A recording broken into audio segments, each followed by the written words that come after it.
ಚಿಕ್ಕೋಡಿ ಇಂದು ಚಿಕ್ಕೋಡಿ ನಗರದಲ್ಲಿ ಬಿಜೆಪಿ ಚಿಕ್ಕೋಡಿ ಜಿಲ್ಲೆ ಭಾರತೀಯ ಜನತಾ ಪಾರ್ಟಿ ವತಿಯಿಂದ ಆಯೋಜಿಸಿದ ವಿದ್ಯಾರ್ಥಿನಿ ಕುಮಾರಿ ಅಂಜಲಿ ಮೋಹನ್ ಅಂಬಿಗೇರ ಯುವತಿಯ ಹತ್ಯೆ ಬಸವಜ್ಯೋತಿ ಯೂತ್ ಫೌಂಡೇಶನ್ ಅಧ್ಯಕ್ಷರಾದ ಶ್ರೀ ಬಸವಪ್ರಸಾದ್ ಜೊಲ್ಲೆ ಅವರು ಖಂಡಿಸಿ ಕಾಂಗ್ರೆಸ್ ಸರ್ಕಾರದ ವಿರುದ್ಧ ಬೃಹತ್ ಪ್ರತಿಭಟನೆ ನಡೆಸಿ ಮಾತನಾಡಿದರು.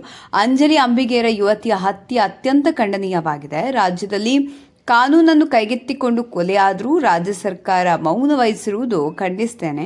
ನೇಹಾ ಹತ್ಯೆ ಮಾಡಿಸುವ ಮುನ್ನವೇ ಮತ್ತೊಂದು ದುರ್ಘಟನೆ ನಡೆದಿರುವುದು ವಿಷಾದನೀಯ. ಹೇಯ ಕೃತ್ಯ ಎಸಗಿದವರಿಗೆ ಗಲ್ಲು ಶಿಕ್ಷೆ ಆಗಬೇಕೆಂದು ಸರ್ಕಾರಕ್ಕೆ ಆಗ್ರಹಿಸಿದರು.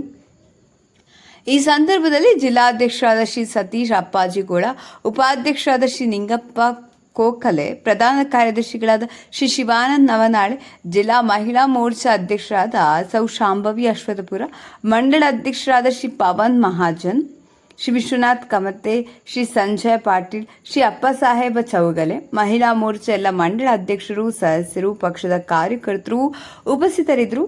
ವರದಿ Gangadhar Shiragavi, GS5 TV Kannada news, Chikkodi.